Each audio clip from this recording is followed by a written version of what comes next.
Osamo Santue, Osamo Santue, Osamo Santue, Osamo Santue, Okokani na moto te, hey Yahweh, Okokani na moto te, hey Yahweh, Osamo Santue, Osamo Santue, Osamo Santue, Osamo Santue, Obongami na bonzambe, e Yahweh, Okokani na motote, e Yahweh, Obongami na bonzambe, e Yahweh, Osamo Santue, Osamo Santue,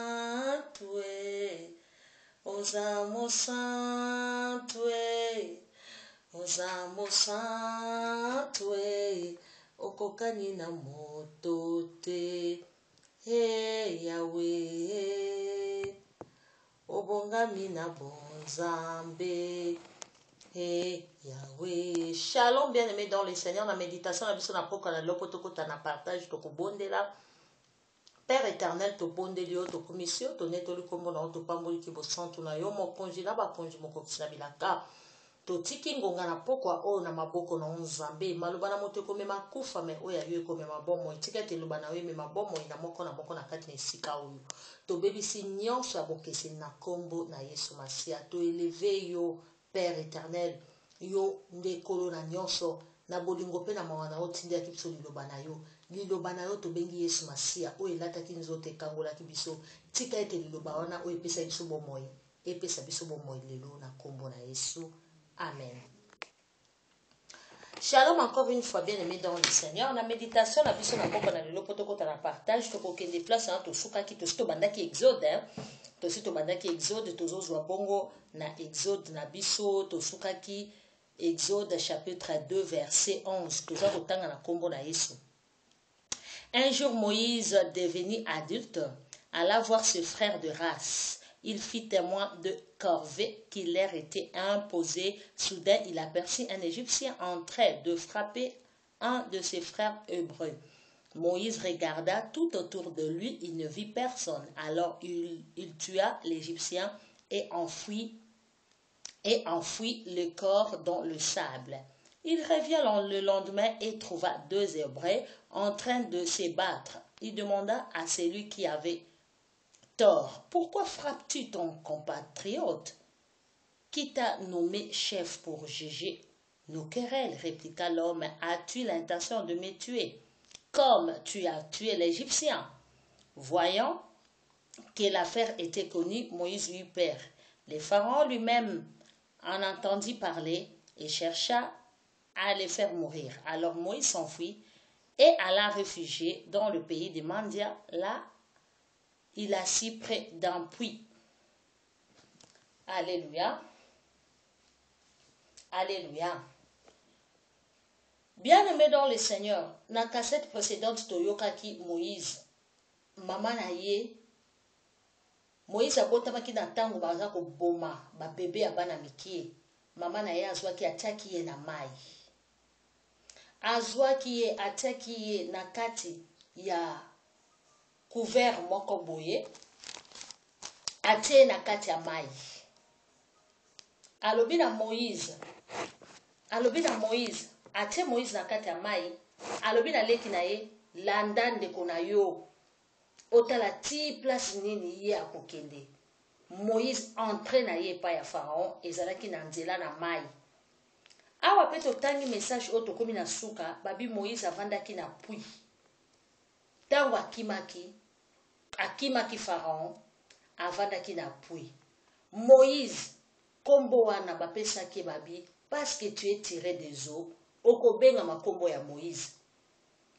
Tango akotaki epa ya Pharaon na mai, na nzela na mai. Tango pe aza kokima, ake kovanda toujours na pui. Tolobaki to considéraki mai comme parole de Dieu. Tolobaki mai lokola liloba na Nzambe.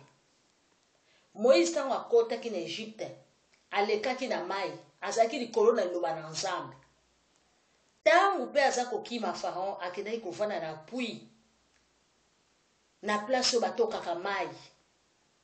Place bato baka kotoka mai ya komela. Alléluia. Bien-aimé dans le Seigneur, histoire oyo tokoti na tango oyo Moïse akolaki balobi Bible bina bisaki kotala bandeko na yo bazaki na race moko. Donc ba hébreu Moïse ake kotala bango akomi kuna akuti amoni ndenge baza ko souffrir. Moïse alobi quelle souffrance. Pona nini souffrance aboyi. Pona nini injustice ya motindo oyo. Moïse akokaki ko comprendre yango te. Malgré tout bazaki na kati na souffrance, mais maltraitance lisusu, amoni égyptien moko, amoni moninga za susu na kati na souffrance, mais aza ko beta ye. Apekisi égyptien wana boyi, et Moïse abomaki égyptien wana aki apundi na se na mabele. Et lobi nango Moïse akei sikoyo kotala susu ba peuple na ye ba hébreu akuta bango na bango baza ko swana. Moïse a dit mais dis donc, mais pourquoi bozali ba compatriotes bozo wela nini entre bino moko na bango lobi olingo bomanga ndongo bomaki égyptien wana lobi okundaki. Moïse abangi abili kambo eyebani lokwa likambo eyebani tika na benda nzoto. Bae Moïse a ko comprendre que Pharaon pas aza ko luka boma epo makambo komiti epa ya Pharaon. Moïse akimaki balobi ko kimaki akene ko se retrouver na mboka moko akene ko se retrouver na puya ya mai. Akotaki na nzela na mai ko kima na epe akeikaka na libulu ya mai. Bien-aimé dans le Seigneur to fungola parenthèse oyo. Okoki kozala na likambo na Nzambe lokola Moïse azalaki na likambo na Nzambe. Mais Moïse asalelaki yango na mosuni. Bien sûr, Moïse mutalingaki kobimisa bana Israël na boumbu. Mengonga ya Nzambe kokaki na mte. Moïse asouffraki na injustice. Abosalaki makomi ekomi ete à moi la vengeance, à moi la rétribution. Moïse alobi nga na kovange ngai moko. Na kovange kaka na mosuni. Ata banyokolaka bato yango oyo elekisi. Injustice oyo nalembi komona ngo na miso na nga. Nga na koagir. Moïse ayebaki koagir na mosuni. Ayebaki kozwa ba décision ya koboma. Bandeko na nga tango to agisaka biso moko sans Nzambe. Tango to precipitaka makambo biso moko sans Nzambe. Tokendaka na kufa. Tala Moïse asalaki malamu to mabe. Abomi muto aza ko maltraiter muto. Mais lobi nango azongi lisusu ka place wana balobi nanyo atio juge na biso. Poyo bomaka bato baza ko maltraiter biso. Bien-aimé dans le Seigneur. Moïse abingam nazo kote la bino. Baza ko nyoko la bino. Baza ko sala bino ba esclave. Lelo bo baluke linga. Bien-aimé dans le Seigneur, eza po Moïse akendaki ye moko. Akendaki na Nzambe te. Pengonga ya Nzambe kokaki te.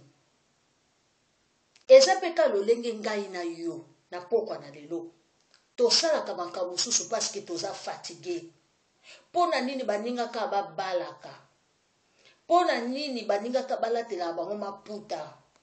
Pona nini bakeleloka babetelaka bango. Ngai pe il faut na bala. Okene okota libala moko ya deuxième femme. Okene okota libala moko etala kutu mutu na makolo te. Okoma ko nyokwama. Okoma ko tuna parce que Bible lobi c'est la bénédiction de l'Éternel qui enrichit et il ne fait suivre d'aucun chagrin. Oyo ya Nzambe yebanaka. Bilembo ya Nzambe emonanaka. Alléluia.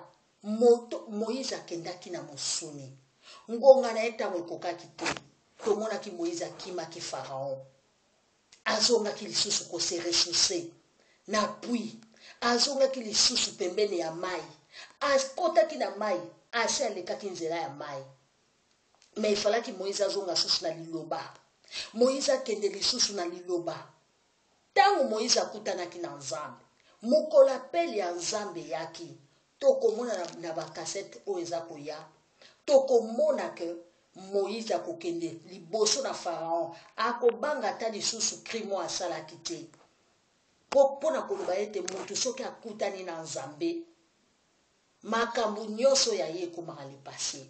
Alléluia. Makambo nyonso ya ye asalaki ekomaka lepase. Moïse abangaki lisusu kozonga na Egypte te po azwaki appel ya Nzambe. Yo peta musozaka na église obindeni nga navanda aka na ban baminimizaka ngai bapesaka nga mikro na te ate tika leo nga nabima nake nosala église na ndenge na nga.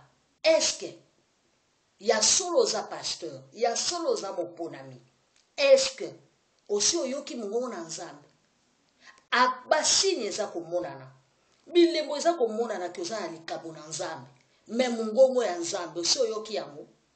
Alléluia. Yango tomoni ba pasteur mi baosala ba dégâts tomoni ba chrétien mingi bazosala ba dégâts ba prophète bazoba ba prophétie ya lokuta pona nini bazelaki na bayoka mongongo te. Moïse akendaki ye moko akendaki koboma ekanda ya Pharaon ekitaki likolo na ye. Moïse akimaki mais mokolo Moïse azwaki autorisation epai ya Nzambe tokomona yango. Bien aimé dans le Seigneur lelo tokolobela penza te appel ya Moïse parce que eza koya mais toza kolobaka ntango tosalaka makambo biso moko ngonga nano ekoki te. Malade oza bela bien aimé onyokwami nango malade oza kobela oumeli nango eske oluki oyeba volonté ya Nzambe yo komi koyoka bato malade wana ebikisamaka na bokoko nayebi nganga moko boye abikisaka lelo mpona souffrance lokola Moïse asouffraki na injustice okenda epai ya nganga. Mandeko nanga bangi baboto libala ka boye tala fo kanga libala na yo nga nayebi motu moko lokola mobali na yo azotala yo lisusu te nga nayebi motu moko akosala makambo omona mobali no abadopesa mbongo nyonso oza nango besoin ndeko na nga olembi ya injustice ya mobali na yo ndenge Moïse alembaki ya injustice alobi te basala aboye te bozopesa bato misala makasi epi boza kobeta bango lisusu non. Moïse agisaki na mosuni ndeko na nga totika koagir na mosuni makambo mobali no azosala o na minute oyo ezali satana moto aza kotante yo akoti na nzela ya mobali na yo mpo mobali no aza faible mpo ateste kondima na yo. Bien aimé dans le Seigneur telema loba na ye mosika na nga souffrance na ye wana aza kosala yo eza po atinda yo okende na bondumba ozwa makango libanda ou soit okende na bandako ya nganga po komona ke non oyo Nzambe eza koumela. Bien aimé dans le Seigneur ba souffrance mosusu Bible eza ko ba beaucoup de malheur ne vient pas de moi. Souffrance mosusu eza nde yo telema na Nzambe eza te ke longolo na présence ya Nzambe. Job souffrance ya monaki ezaki po Satana okaki motema mabe aketi koluka aketi kozunguluka pembeni ya Nzambe po kaka luka ame ya Job. Mais souffrance ya Job ekabolaki Job na Nzambe te a maudire même mokolo ya botamaki kasi a maudire kombo na Nzambe te. Alléluia. Bien aimé dans le Seigneur makambo so elaka biso na vie elongolaka biso na présence ya Nzambe esalaka ke tokima na présence ya Nzambe. Ozaka na classe olukaka examen d'état ozwaka te bayebiso te yo bakanga yo kokeku makambo église wana te nga nayebi tata moko so tokenoka lelo olali kuna lobi ntango osala examen d'état so tokenoka lelo olali kuna lobi ntango okotisa visa mbala moko Bien-aimé dans le Seigneur. Mondo tozana ngweza lokola match ya football. Mutu moko ta kotikelo place na terrain bien-aimé. Mutu moko ta kotikela yo o dribbler batu chokene na terrain. Ezali kaka makasi na yo.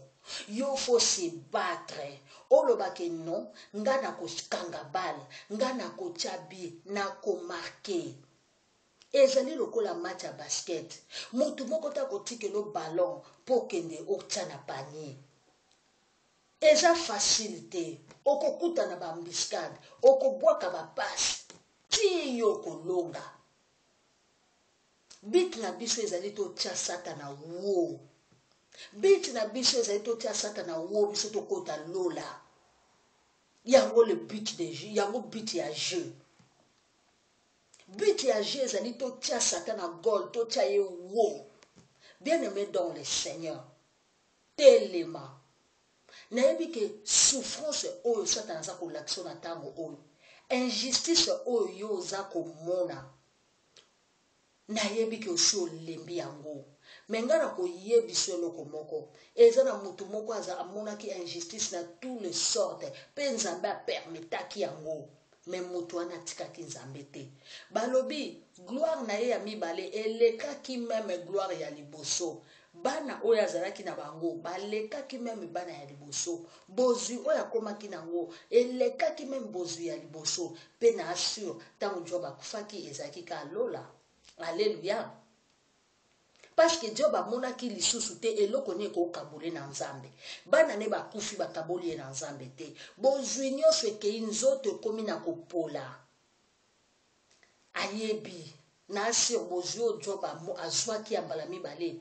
Et kokaki ata kolongola ye na présence nzambe te. Alléluia. Bien-aimé dans le Seigneur, le loto suki awa. Toko conclure kaka boy. Makambu nyonso to ba injustice nyonso yoza komona na mokili. Associé nzambe. Zela ton ya nzambe ekoka na bomo na yo. Moïse awa azelaki ton ya nzambe te. Moïse awa azelaki ton ya nzambe te. Azelaki appel ya nzambe te.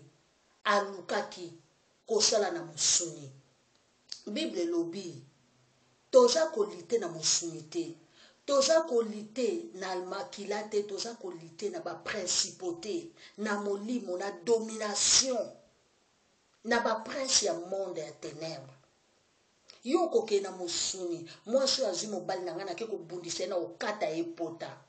Ndeko nanga lelo se retrouva na prison tika mobali yango na bana. Lelo yo boma likolo ya kanda. Na ke panganga na bebisa mwasi oyo po azosaka na mobali nanga. Lelo ezongela yo moko bien-aimé dans le Seigneur. Nzambe peza pambola yo. Oyeba ko associer bomo na ona nzambe. Oyeba ko zwa tango na ona nzambe. Oyeba ko zwa penza décision na nzambe longo. Kati na ba gêne na ba prière. Yango déclare mon Christo. Nzambe ya pambola biso. Tokutani lisusu mbala ya sima. Ba shalom.